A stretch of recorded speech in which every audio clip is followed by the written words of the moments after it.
Yo, what's going on, guys? This is Houston Sports Talk back in the video today, and today I'm going to be going over my college football week 1 predictions.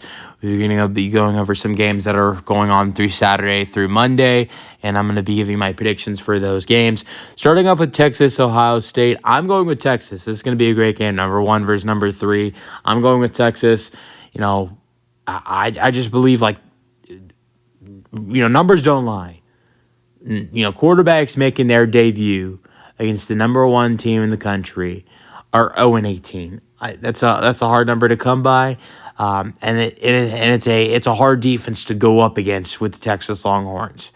Arch Manning, I know, is young as well, and he's in his first year as the official starter for the Longhorns. But at least he got some starting playing time last year with the Longhorns when Quinn Ewers dealt with an injury. He got to play in a couple games and start a couple games for Texas.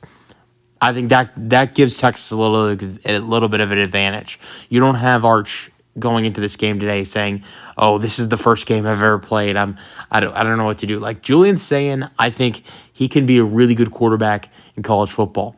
He's got a bright future with Ohio State. I'm excited to see what he can do. But it's a lot of pressure to go into that first game and face that Texas defense. I think he'd be screwed if this game was in Austin.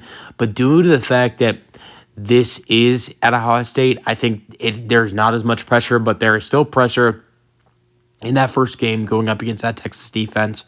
But I think knowing this game is at Ohio State, I think they can keep it close. I've got Texas winning by 3. Then some, smaller predictions. I've got Tennessee beating Syracuse at home, but I could see Syracuse pulling it off. I don't know. I'll go with Tennessee. And then I'm going with Tulane beating Northwestern.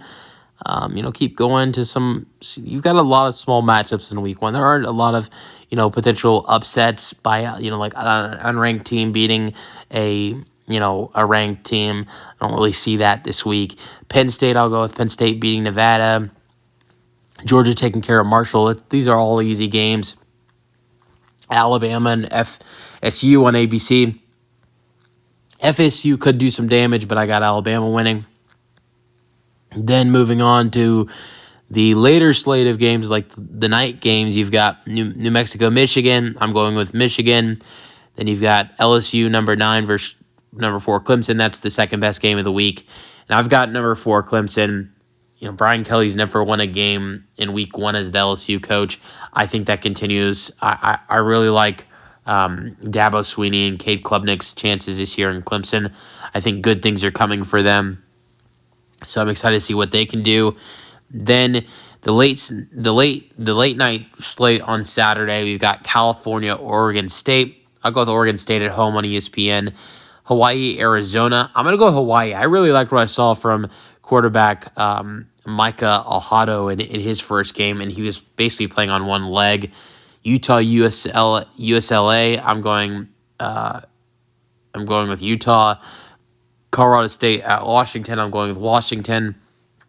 Then the Sunday 2 games. 2 o'clock, you've got Virginia Tech at South Carolina. Number 13, I've got South Carolina. Then number 6, Notre Dame at number 10, Miami. I'm going with Miami. I like Miami since they're at home. I mean, Carson Beck has something to prove, leaving Georgia and declining to go to the NFL draft and taking a lot of money from Miami. Carson Beck has a lot to prove. Then Monday night, Josh Hoover and TCU at North Carolina. Bill Belichick making his debut as a North Carolina coach. I'm going with North Carolina. That's it for my week 1 predictions. You guys give me your thoughts on my predictions in the comments, and peace out.